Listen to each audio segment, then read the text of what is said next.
TSM's damage later on into the game. Like, where is it going to come from? Of course, Senna can be that when you get to a certain point in the game, but that's where my concerns come from. Maybe I'm wrong. Maybe they can find huge advantages up towards the top side of the map. This Nidalee Renekton combo is, of course, very terrifying. But already, level 1, Genji looking for an invade. Pushing in, going to get bombed by Bjergsen, but no level 2, no rewind for Bjergsen means that their double bomb stun cannot connect, and Clid just runs straight through it. He's actually going to channel his recall here, and it looks like they've just gone in to see if they can gain some vision and then decided against going for anything more. They will drop a ward on the blue buff, get some information on where Speaker is starting. I think that Genji expects Speaker to path towards top side of the map because, again, this Nidalee Renekton combo, very devastating, setting up the dives, looking for early ganks. Like, you kind of land that W from the Renekton, the spear comes through, like there's so much damage and power that can come off the back of it as well, and typically Renekton can generate so much pressure in the top lane as well. You can then move down into the top side enemy jungle and work with the Nidalee to try and invade, steal away some of those camps, and look to play as aggressive as possible. Of course, on your screen, you can see the runes coming out from Bjergsen's Zilean. Very famous, known worldwide, as you already mentioned. A very impressive win-loss record on it. And going for the Glacial Augment, providing that additional utility to make it that much easier to land those double bombs to set up his team for good fights. And that is something that TSM have in spades. You've got the Glacial Augment coming out from Double Lift, you've got Bjergsen with it as well, you've got the speed up from Bjergsen and from Speaker. It becomes a little bit more difficult for Genji, if they are on the back foot after a fight, to disengage. However, Genji's engage, as you've already said, Vedius, incredibly strong, and Rascal is currently showing Broken Blade just how strong the Volley Bear can be in the 1v1. He played this matchup yesterday and had a whale of a time versus Lungsheng. So I personally think that Rascal is a pretty aggressive top lane player. Having watched him in the playoffs, he's someone that really likes to get in your face, and when he has a winning matchup, he will try to take advantage of it. In many ways, it actually reminds me of how Bwipo approaches the game. And yesterday, we saw a lot of crazy skirmishes between Broken Blade and Bwipo, both getting the edge in different situations, and I think we can expect to see the same thing from Rascal up against Broken Blade as well. He's not going to hesitate to go for that all-in, go for those trades, but so far in this laning phase, kind of things going as we expected. Rascal going to have that early push on the Volley Bear. Meanwhile, on the bot side of the map, Life and Ruler, when you're running with the double-ranged comp of the Karma and the Ezreal, there's going to be a lot of harassment, but here's Speaker, level 3, looking for the gank. Aggression can cost you as Speaker comes up towards the top lane. Rascal trying to trade onto Broken Blade, but Broken Blade almost wins the 1v1, has to flash away. Speaker now jumps forward and swipes away the bear. First blood TSM. This is very much what we expected, though. A full topside clear from Speaker into the level 3 gank, going to get the Renekton ahead. Of course, it does cost Broken Blade his flash, but the wave is in a really good spot for him, so he's going to be able to TP back in, and they can look for a return gank in the near future. Rascal does still manage to hold on to his flash in the top lane there. So Broken Blade, no summoners as he TPs back to the lane, but does have a Doran's Blade and a pot to only the Doran's Ring from Rascal. Meanwhile, in the bottom lane, we see Life and Ruler pushing in. Ruler actually running the Cull Cut Down combo, which is one we've seen a few AD carries do, because you don't get the extra health from the Doran's Blade. You can run Cut Down and get that little bit more damage against your lane opponent. The posturing very far forward in the lane. Bjergsen applying the bombs, being obnoxious with his Glacial Augment. BDD going to be forced back underneath his tower. But while all this was happening, Clid did steal away the blue buff. We did see that on our screens, just utilizing the fact that he has pressure in the bot side of the map, along with the mid lane.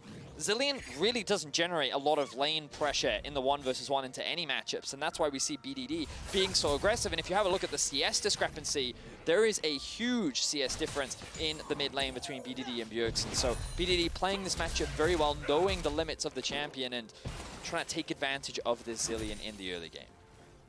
And I want to come back to that blue buff steal, because something we did see yesterday in the Fnatic TSM game was Selfmade was actually really good at getting into Speaker's jungle and trying to deny some buffs from him. In fact, Fnatic in that game took 13 buffs to TSM's 8 buffs across the course of the game. So we should keep our eyes on Speaker and keep our eyes on Clid to see how many camps Speaker is losing, because that translates to an XP differential as the game goes on. It's one of the things that you'll see at a lot of World Championship teams and how they utilize their pressure. And yesterday, I think TSM really struggled, not only because of the invisible pressure that Selfmade was generating, but how they would constantly move around the map and look to invade the enemy jungle, knowing that they had numbers advantage. And we're seeing it right here from Clid already in the early game. They have the push in bot, they have the push in mid. Speaker recognizes that this part of the jungle doesn't belong to him anymore, and so he has to try and steal enemy camps on the enemy top side. So Beautifully done from Clid to try and build this advantage up, and you can already see a huge CS discrepancy starting to build between the two junglers. And I just wanted to give props to Doublelift because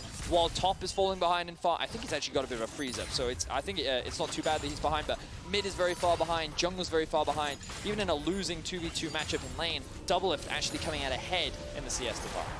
Should be able to pick up that tier, get towards the Manamune relatively soon. Ruler's gone back and got himself a tier alongside another Sapphire Crystal. So just stacking up all the mana that he can on the Ezreal early doors. Knows that he really doesn't have too much kill threat on the Senna and Rakan in the lane, so doesn't need to get that Manamune ASAP.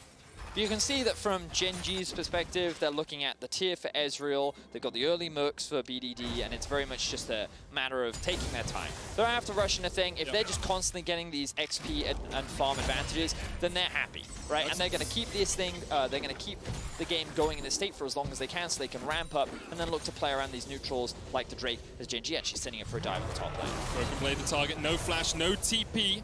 Lilting Lullaby not available yet for Clid, still only level 5, and so Broken Blade with the Dominus should just be able to force them away. Clid looks towards the Krugs and is like, well, these aren't quite as good as a kill, but instead I could take them, as Rascal is going to actually keep this wave away from the turret. Now, Speaker is on his way up, Vedius. This could be a little bit dangerous for Gen G. TSM trying to collapse. Bjergsen has the 6 and has the TP. Could get in with the chrono shift if the dive goes too wrong. But look at the minimap right now, Medi. You can see that mid is still pushing in. BDD gets to roam up first, and while Bjergsen does have the TP, there's a huge health differential. Clid gets to steal away the Krugs. He's going to steal away the red buff, and it's kind of a similar pattern to what we saw yesterday, where it's just a matter of utilizing that early game pressure to steal away camps. And remember, the meta right now is very jungle focused. Teams that play and funnel resources into their junglers often find the most success. That's why a lot of players like Kasa, players like Kanavi, players like Canyon were all very hyped up coming into this tournament because of how teams are capable of playing through them. And we're seeing now here from Gen G how you can utilize that pressure in order to funnel even more resources. And the best way to do that is to deny the enemy jungler as many camps as possible. And like, look at that CS differential between the two junglers right now. Clid is already level 6, Speak is still level 5. And even though no kills are happening in the early game, Speaker is really feeling this disadvantage. And the thing is, it's not even his fault. Yeah. There's nothing he can do about it. He doesn't have that pressure in the lanes. He has a Zillion in mid and a Renekton up top that's just getting bullied. He's looking down towards the bottom lane right now. Spear doesn't land as Ruler flashes away from it. Speaker trying to do what he can on the map. One of the youngest players at Worlds. The last embrace connects, and Ruler has been caught out here. Speaker dives forward, his second kill of the game. Life forced away. TSM finding picks where they can. All right, I love this play from Doublelift, really stepping up here in the 2 versus 2, doing very well in the farm department, and is like, I'm going for this. Flashes in, lands the root. No Ruler doesn't have any escapes left. Makes it even easy for Speaker to get the follow-up, and TSM advance their kill advantage to 2-0. Even though Speaker has fallen behind in this early game, his Nidalee is still to be feared. 4-1 throughout the LCS, drew 15 bans on the champion, and he is 2 kills to the good this game so far. It's actually the first time since the Odd One we have seen a homegrown NA player as the jungler for TSM. Came up through their Academy League, and in his first Worlds appearance, first Worlds Groups appearance, he's doing a pretty strong job, but he's being caught out just a little bit here. Lilting Lullaby coming in, Biofrost looking for the charm. There's the Dawning Shadow as well, Showstopper. Gonna bring Speaker back, but he's got the Chrono Shift on, and he's gonna come straight back to life. And now Clid is caught out of position as Broken Blade closes in. The True Shot Barrage rattles through, Bjergsen goes low, but now BDD is the secondary target. Life coming in to help out. Rascal can dive bomb in the Storm Bringer, but Biofrost dancing around Broken Blade as much as he can. The Facebreaker is gonna pull them back. Biofrost has to use the grand entrance to have a grand exit. And TSM were able to find 1 kill in the fight. Ends up being a 1-for-1. What initially looked like a great opportunity for TSM actually only ends up evening out. And this was a situation where Gen G thought they had the prio in mid, had the prio on top, and this was a safe invade for them to do. They were not expecting Biofrost to already be here on the Rakan, so he comes in to help assist Speaker. The Senna ultimate comes in as well, and then the Bjergsen ultimate too stops that execute from coming through. This forces Clid to disengage, and this is where Broken Blade sees his opportunity. Now Life does join the fray, locks up Broken Blade, and they think at this point we can keep going, but Bjergsen has no health, he has no mana. Speaker's not in a position to continue the fight either, and Broken Blade quickly realizes, oh, I'm not in a 3 versus 4, I'm in a 1 versus 3, and is forced to disengage while loses life. He disengaged all the way back to the fountain. It's the ultimate disengage. BDD is going to get his second turret plate in the mid lane. Gen.G at 10 minutes with about 1,000 gold lead, but some strong showing a couple of times here from TSM. As we said, Speaker 2-0-1. Biofrost as well, having a much better performance than we saw against Fnatic in the early game. He really struggled in that matchup, but here he's been able to be in the right place at the right time as Doublelift is the target. Clid coming in as well. Doublelift uses the Curse of the Black Isles just to get underneath his turret and will just about escape. Well played there from Ruler, and he's going to get all this money from the tower plates as well. Doublelift forced to go back to base after not taking an optimal trade, and it's a big loss. Going to continue to accelerate the gold lead. Even though they're at a kill deficit, even though Speaker is getting these kills, like, you just got to look at the experience difference between the two. Like, Speaker level 7, Clid level 8, the number of plates that are going into the back pocket of Gen.G. You can see that Volibear's been able to get one in the top lane. BDD, I think, is at 2 or even 3 in the mid lane. Ruler's got himself 3 to 4 in the bot lane. Like, Gen.G are just playing the map very well right now, and they're utilizing their pressure so exceptionally well. And like, this is how you optimize Lilia. You use her strong clear speed and pressure in the lanes to allow her to invade and steal away camps. And right now it is working out so well for Gen.G. Rascal goes back to the top lane with a 20 CS lead over Broken Blade. Broken Blade, of course, picked up a kill, but Rascal has that hodgepodge of items that we often see on the Volibear. As Speaker comes up towards him, Rascal with the stun on Broken Blade will just be able to get underneath his tower. Speaker unable to dive in there. So Speaker trying to make a play up towards the top side of the map, really the only opportunity for him. Rascal's still sticking around, though. I feel like that this is a very dangerous thing to do, but he does know that Clid is in the back. I don't know what word I was looking for there, but he's behind him. Clid is there. Peeking out the window like, I've got you, Rascal, I'm here, I'm looking. Rascal also has the Stormbringer for that little burst of health as he uses the ultimate, so perhaps he was trying to bait TSM into a disadvantageous fight, but Speaker's actually stayed up here, and now the TP comes in from Bjergsen. Rascal's going to have to try and run, gets down on all fours, and jogs his way away. But, so the problem with this is now you concede so much in the mid lane. Like, that TP investment gets you absolutely nothing, and actually I feel like Gen.G, yeah, here we go. I felt like they could have gone harder on this, and they're going for the dive. Swell Seed doesn't quite connect. Biofrost trying to get away, has to use the flash to get away from the chains of a life. Another plate goes down, and now Rascal TP's down towards the bottom lane. Doublelift immediately sounds the alarms and retreats. This will be the first tower of the game in the bottom lane. And this is the cross-map play from Gen.G. They realize that TSM invests 3 members top, so what do? Trade TPs, invest members towards the bot side because they got that mid prio. They could push people into the mid lane, then move through TSM's bot side jungle and pressure onto that bot tier 1, securing themselves the first tower of the game. So Gen.G right now just kind of playing the map and kind of punishing TSM for the moves that they're trying to make. In terms of CS, we have an advantage for BDD in the mid lane. He's getting himself up. He's got a giant spell to Balmy Cinder and a no magic mantle. Often we see the Balmy Cinder into Deadman's Plate come out on set mid lane just for that gap closing ability of the extra movement speed. My expectation is that's where BDD will go, but with that little no magic mantle resting in his inventory as a possibility, he decides to get a little bit more magic resist to deal with Bjergsen. So it's quite interesting when you look at the goal difference between Clid and Speaker, it's only about 200, 300, but when the enemy jungler is 2-0 up and you have a kill's worth of gold advantage, you can see how valuable this farm is and how much damage Clid has been able to do in terms of his counter jungle presence and constantly stealing these camps away from Speaker. They're going to look to do the same thing again here as they push in the mid lane. They're looking to gain control over the top side river so they can look to secure themselves potentially the next Rift Herald. Now Rascal has found Broken Blade. BDD is on his way down and has the Ghost could pop it if he thinks Broken Blade overextends. There's the Dominus, a slice and dice is going in, and now Rascal running up the river to the help of BDD. The showstopper available here for BDD, and Broken Blade, we have seen him outplay a 2v1 before, and the rest of his team is on the way to try and help out. The showstopper brings it back underneath the tower. The Chrono Shift just in time. Broken Blade survives. Rascal has to flash away, and that bomb is ticking on his head. doesn't quite take him, but the Dawning Shadow from downtown. Doublelift gets his first of the game, and Speaker is looking for a little bit more as he lands the spear, looking for the pounce to dive in onto BDD, but will not go for it. Ruler, though, flashing in the top lane, or jumping in, sorry, with the Arcane Shift, to try and catch out Doublelift. Biofrost now dives back onto Life. Doublelift doesn't really want any more of this fight, knows he doesn't have the ult, and knows that Ruler and Life are just that little bit stronger right now. Oh, really clutch stuff coming out from TSM to keep Broken Blade alive. In the 1v1 with the Blade of the Ruin King already completed, Rascal greatly overestimated his ability to win it, and he needed BDD's help, and I thought that when BDD ulted him back underneath the tower, that was it, but Flash comes in from Bjergsen just barely enough to get in range of the ultimate to keep him alive, and they're able to get themselves the bot tower. So they end up trading, but then with the Rift Herald on top of that, Gen.G extend the advantage even further. So they're now 3 towers to 1.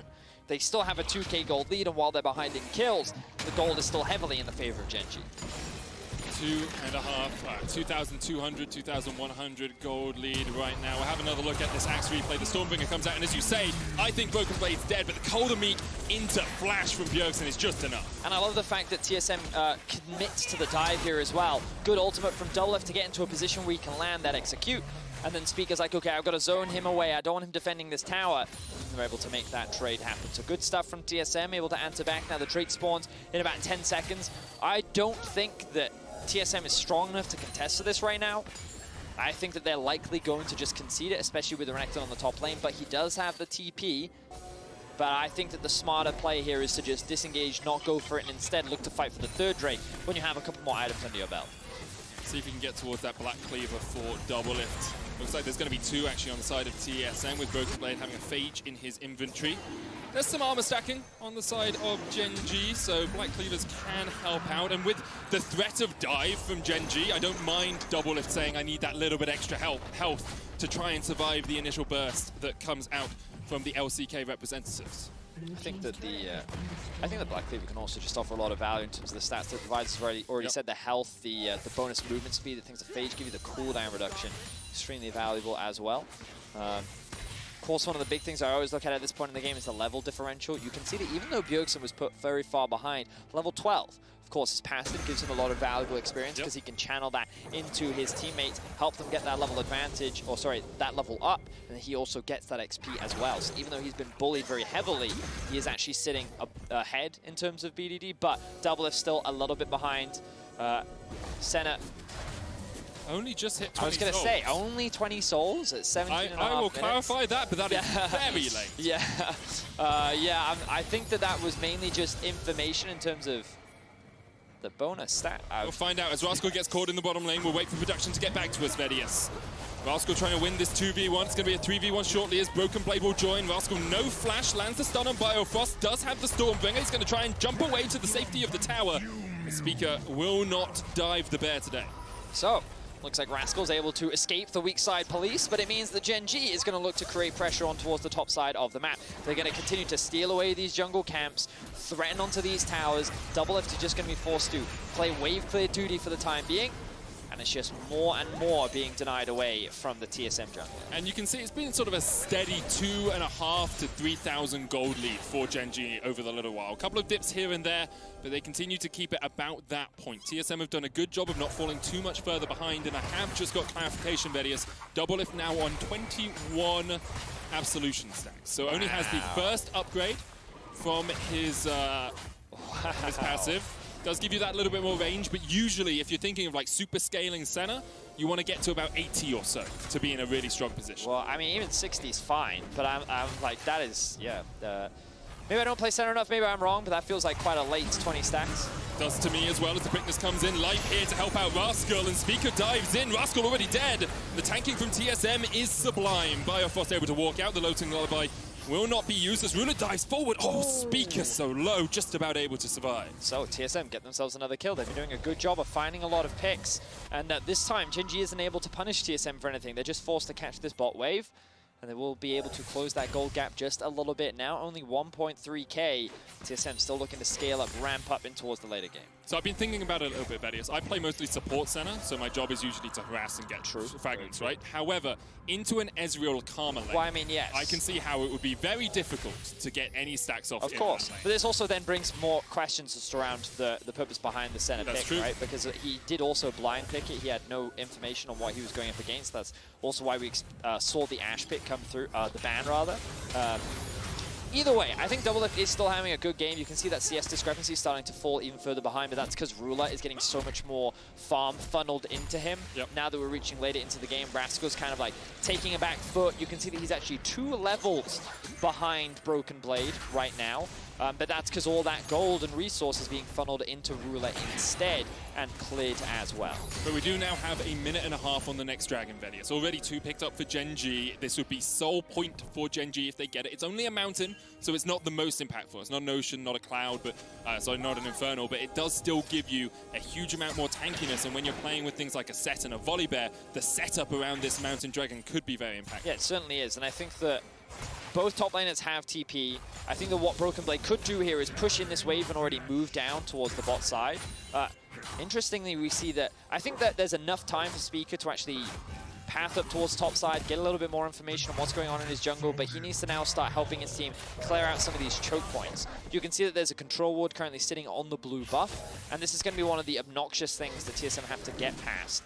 Because Gen G have constant push in the mid lane, in the bot lane, TSM is kind of forced to group and move through their half of the jungle as a team, as a unit. And then they need to clear this out with the sweeper that Speaker does have, and then they can start moving into the enemy jungle. See, it's dangerous for Biofrost to walk by himself because there is a real risk of him getting caught off. But this time around, he's able to disengage, and still the river is still completely dark from the perspective of TSM. Yeah, Biofrost tries to put a control ward in, but it's immediately going to get swept away. Broken Blade has moved himself into the mid lane. Does still have the TP if he needs to get to a fight with any urgency, but for the moment, Speaker is the one being forced away. BDG going in with the showstopper. TP comes in, and look at the last embrace. Look at the Dawning Shadow. Look at the damage from TSM. Life been cleared. Immediately have to disengage as BDD now runs back to the rest of his team. There's a flank potential here for Rascal, but you're flanking all 5 members. All you're doing is catching yourself out. He has to run away. Gets down on all 4s and runs through the river. That was a great fight for TSM as BDD overstepped. Now, what has been used? Well, a lot of ultimates are gone. Broken Blade ultimate's gone, BDD ultimate gone, but there's still Bjergsen ulti, and there's also still Klid's ulti. So both these teams are looking for a fight. Flash in from Broken Blade. And you can see Ruler immediately has to flash away. He knows if he is stunned up, he is caught up. But TSM are kind of being danced around from 2 different sides right now. They're afraid of the Rascal collapse, but they're also getting poked out by Ruler. Meanwhile, Klid has gone back to base. He's now back in the fray, and if he lands his ultimate, here it comes. Got the Looting Lullaby, and Doublelift is the target. They dive in on him. Broken Blade has to dance himself away, but now Doublelift is caught up in the midst of Gen G, and he will get taken out. Gen G get 1. Rascal still chasing Biofrost away, and this will be the 3rd dragon of the game for Gen G. What looked like a great initial team fight for TSM ends up falling apart because Gen G just buys so much time. You could see that TSM wanted to commit to that fight in the bot lane. They were like, let's go, 4 versus 5, chase, chase, chase. But then they see Rascal behind them and they're like, oh, and then they have to suddenly turn around, and then they're kind of being split from 2 different directions, and they couldn't commit to a plan.